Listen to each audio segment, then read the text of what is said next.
कांग्रेस की यही नीति है, करती सदा अनीति है। पानी बिजली के लिए तरसाती है, अपनी विदेशियों के खाते भरती है। वो सरकार निकम्मी है, वो सरकार बदलनी है। देखिए, राजस्थान सरकार हर तरह से फेल सिद्ध हुई है। मैंने पहले भी कई बार कहा है कि इस बार कांग्रेस की सरकार जो राजस्थान में चल रही है वो अनस्टेबल गवर्नमेंट है। पेपर लीक मैक्सिमम इनके समय पे वो रीट की परीक्षा के समय जितनी बड़ी धांधलेबाजी हुई उसकी ये सरकार सीबीआई से जांच कराने से परहेज रखती है। राम राम घनी घनी खम्मा मैं झलको बीकानेर सु विजय आप देशी पत्रकार झलको टीवी पर आपका हार्दिक स्वागत और अभिनंदन। आज बीकानेर में बीजेपी जन आक्रोश रैली निकाल रही है और इर मायने वे क्या क्या मुद्दा और क्या क्या समस्या न लेर कलेक्टर साहब सु आप ब्लैक पत्र जारी कर रहा है बिरबान बात कर साहब बार आप सके है जिला अध्यक्ष अखिलेश प्रताप जी राम राम नमस्कार। क्या क्या मुद्दा है, क्या क्या समस्या लेर थे और रैली निकाल रही हो? जन आक्रोश रैली जिसमें हजारों की संख्या में कार्यकर्ता के साथ साथ आम नागरिक भी इस रैली में है। ये 3.5 वर्षों में अशोक गहलोत के शासन के साथ जो स्थिति उत्पन्न हुई, किसानों की कर्ज माफ़ी, आज भी 60 लाख किसान कर्ज माफ़ी के इंतजार में, 27 लाख युवा बेरोजगारों को उन्होंने कहा था कि हम बेरोजगार भत्ता देंगे, आज वो बाज उठ रहे हैं, 3.5 वर्ष मिलने की कोई उम्मीद नहीं। बलात्कार की दृष्टि से देखें, राजस्थान बलात्कार में नंबर 1 है पूरे देश में, महिला सुरक्षित नहीं। सरकार बार बार कहती थी जब हम सत्ता में आएंगे हर क्षेत्र में होगा न्याय, जब महिला सुरक्षित नहीं है, युवाओं को रोजगार नहीं है, पेपर लीक मैक्सिमम इनके समय पे वो रीट की परीक्षा के समय जितनी बड़ी धांधलेबाजी हुई उसकी ये सरकार सीबीआई से जांच कराने से परहेज रखती है। अधिकारियों को देख लीजिए, एसपी कार्यालय में भ्रष्टाचार, एसीडी का छापा पड़ रहा है, कलेक्टर गिरफ्तार किए जा रहे हैं एसीबी द्वारा। तो ऐसी विकट स्थिति सरकार की है जिसमें अफसरशाही इतनी हाई है, मुख्यमंत्रियों का कोई कंट्रोल नहीं है प्रशासन पे। अब इस सरकार को, क्योंकि जनहित में ये सरकार पूर्ण रूप से विफल हो गई है, कार्य करने की इनकी क्षमता समाप्त हो गई है, अब इस सरकार को बिस्तर गोल करके विदाई का समय आ गया। और आने वाले समय में ये भाजपा के कार्यकर्ता और जो आम जनता आज सड़कों पर उतरी है, सरकार की विदाई निश्चित रूप से तय है। आपने घोषणा पत्र जो रैली निकाली में दंगारो भी वर्णन करियो है, तो कांग्रेस कठिन न कठिन थार माथा आरोप लगा रही है कि बीजेपी आरएसएस में रोल है, मेरे बारे में क्या कह रही है? देखिए, केंद्र में हमारी नरेंद्र मोदी के हमारी सरकार 8 वर्ष पूरे हो जा रहे, सबको समान अधिकार उन्होंने दिया, सबका साथ सबका विकास, कहीं भी कोई उनके खिलाफ आवाज़ नहीं उठी। लेकिन जिन जिन राज्यों में कांग्रेस सरकार है, तुष्टीकरण की नीति, सांप्रदायिक का भाव, वर्ग विशेष की और विशेष उनका जो एक प्यार है और लगाव है, ये कहीं ना कहीं एक भेदभाव की उत्पन्न स्थिति करता है। जब हिंदुओं के त्यौहार थे आपने धारा 144 लगाए, लेकिन जब वर्ग विशेष के कोई त्यौहार आते हैं, सरकार पूरी बिजली उनको निःशुल्क, पानी उनको निःशुल्क, हर चीज़ उनको देने के लिए सरकार देती है, तो स्वयं वातावरण को दूषित करने का कार्य करती है। ये सरकार स्वयं जानबूझ के सांप्रदायिकता को बढ़ावा देने का कार्य। अखिलेश जी, एक प्रश्न और कि बीकानेर में नगर निगम आप खुद रहे, बीजेपी रहे, लेकिन वहाँ बिल्कुल भी काम नहीं हो रहा है। वार्डों में पानी की बहुत किल्लत रही और अभी भी खींचतान चल रही है। पानी की किल्लत के लिए सीधे सीधे ये सरकार जिम्मेदार है। 70 दिन तक, आज का इतिहास उठा के देख लिया, आज तक का 70 दिन तक नहर बंदी, और अब पानी जब जारी किया तो पहले भी आप जोधपुर को देने का प्रयास कर रहे हैं। 3 मंत्री क्या कर रहे हैं बीकानेर के? ये बीकानेर की जनता का अपमान नहीं है तो क्या है?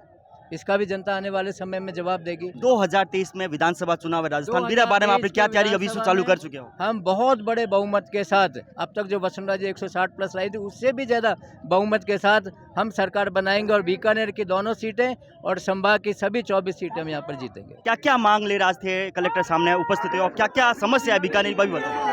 बीकानेरी बहुत बड़ी समस्या है, पानी, बिजली, बेरोजगारी, सड़कें और प्रशासन की सारी व्यवस्था, ये सारा ने ले पड़ा। और आज सारा लोग भारतीय जनता पार्टी लोग इकट्ठा हुआ है और ये विरोध में हुआ है। महिलाओं पर अत्याचार, बेरोजगारी, ये सब रोज आज अखबार में पढ़ा पा कि कितने तरह का दुष्कर्म रोज नई नई घटनाएं अखबार में मिले, लेकिन आज तक कदे भी मेरे पर रोक को लाग सकी है नहीं। ये सारी बातें ने ले पड़ा और आज भारतीय जनता पार्टी लोग जो है ये कांग्रेस की सरकार पर हल्ला बोल कार्यक्रम इकट्ठी हुई है।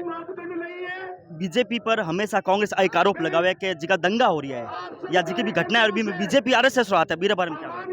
बीजेपी कदे भी जो है सांप्रदायिकता बढ़ावा को देवे नहीं, हमेशा बीजेपी और विचार परिवार हमेशा जो है लोगों की मदद करे और हमेशा ये काम में लगी रहे कि क्या सद्भाव बने रहे। ये तो मतलब प्रूव हो गया कि जिका लोग दंगाई आ और जिका मतलब भाठार में चले आ सब चीफ मिनिस्टर ही जिकी मुख्तार पार्टी दी या इफ्तार पार्टी दी मेरे माइन लोग हाजिर आ मतलब वीडियो रिकॉर्डिंग से सारी चीज़ पूरी होगी, फिर भी बरो तो काम है कि बीजेपी पर जो है इल्जाम लगाना। बीजेपी रा एक लारे वीडियो वायरल हो रहा था जिका में बीजेपी कार्यकर्ता आपस में उलझ रही है, तो क्या बीजेपी बीकानेर बीजेपी में कोई अंतर्कलह है या डैमेज कंट्रोल हो चुके हैं? नहीं बीजेपी बीकानेर बीजेपी में कोई तरह अंतरकलह को नहीं।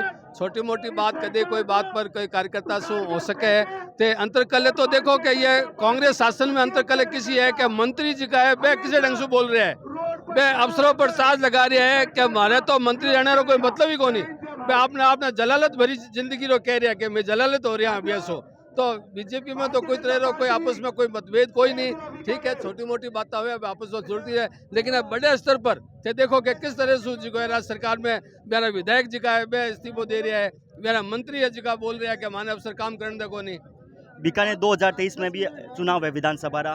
पिछली बार आपने पिताजी बहुत ही अच्छी टक्कर दी थी, तबियत खराब थी कारण सुबह बाहर निकल कौन सकिया। ई बार किसो चेहरो है जिको दावेदार मुख्य दावेदार है जो एमएलए वास्ते है? देखो, भारतीय जनता पार्टी एक अनुशासित पार्टी है और सारा पार्टी का कार्यकर्ता जिका है वे ये बीडी कलर सामने लड़ने वास्ते तैयार है। तो जिके भी पार्टी रो निर्देश होसी, जिके पर भी पार्टी भरोसा करसी वो आदमी चुनाव लड़सी। अंतिम पर्सन कबार भाटी जी 23 तारीख ने एक धरनो प्रदर्शन करो थो, बियो धरनो प्रदर्शन थोड़ा बाद में हो, लेकिन बियो एडॉप्ट कर लियो थारो जो आंदोलन है बिने एडॉप्ट कर लियो थो, तो थान कठी नहीं कठी लगे कोनी देवी सिंह जी भाटी भी आप रो जोर दिखा रहे बीकानेर में। नहीं वे भी जनता रे वास्ते लड़ रहे हैं, कोई दिक्कत को नहीं। जनता री भलाई वास्ते जनता रे हित वास्ते कर रहे हैं वे भी काम, और भारतीय जनता पार्टी भी जनता रे हित वास्ते काम कर रही है, इस वास्ते कोई दिक्कत को नहीं। थे एक महिला हो, बीकानेर में महिलाओं माथे भी अत्याचार बहुत हो रहा है, तो मेरे बारे में दो विचार बीकानेर के इस पूरा राजस्थान उठा देख लो, 8 महीने की बच्ची सुलेर 80 साल की वृद्धा ने साथ बलात्कार हो रहा है, रेपिस्तान बना दिया गया है, जिको राजस्थान जिको बीकानेर पूरी बीकानेर धरती मोतिया समूह की मानी थी, जिको राजस्थान मीरा री धरती हो, पन्ना धायर बलिदान ने याद करते तो बिना रेपिस्तान वास्ते जानी रहे है। क्या ये उचित है? कांग्रेस की यही नीति है, करती सदा अनीति है, पानी बिजली के लिए तरसाती है, अपनी विदेशियों के खाते भरती है, स्विस बैंक में अंबार लगाती है, जनता का खून चूसती है, जनता ट्राई करके त्रस्त और कांग्रेस सरकार मस्त है। ये कांग्रेस की नीति है। एक महिला हो, गैस लगातार महंगी हो रही है जी, तो भी मतलब केंद्र ने दोष देसो या राज्य सरकार ने दोष देसो?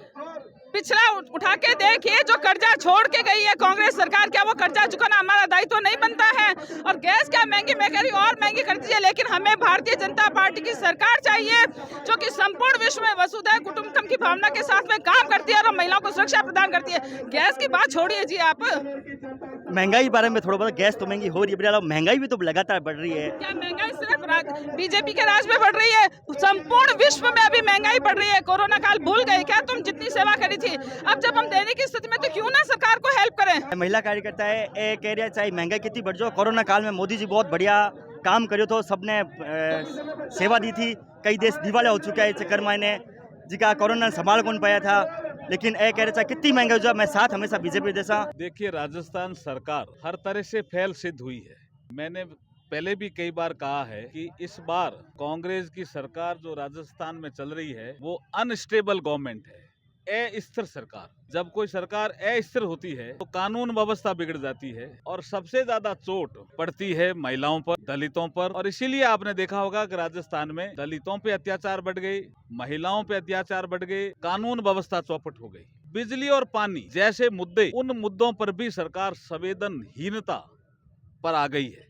इसलिए भारतीय जनता पार्टी ने आज जन आक्रोश रैली का आयोजन किया है। हर जिला मुख्यालय पर हम ज्ञापन दे रहे हैं और ज्ञापन के माध्यम से सोती हुई सरकार को जगा रहे हैं। राज्यसभा की तस्वीर भी अब करीब करीब साफ हो रही है। आपने देखा होगा हमारी ओर से भी लिस्ट जारी हो गई है। घनश्याम तिवारी जी हमारे उम्मीदवार हैं। दूसरे उम्मीदवार के लिए, जैसे मैंने पहले भी कहा, लोकतंत्र में संख्या बल महत्वपूर्ण होता है। हमारी विचारधारा से प्रभावित होकर के जो भी कैंडिडेट होगा, तो शेष बचे वोट हैं हमारे, उनका हम समर्थन करेंगे।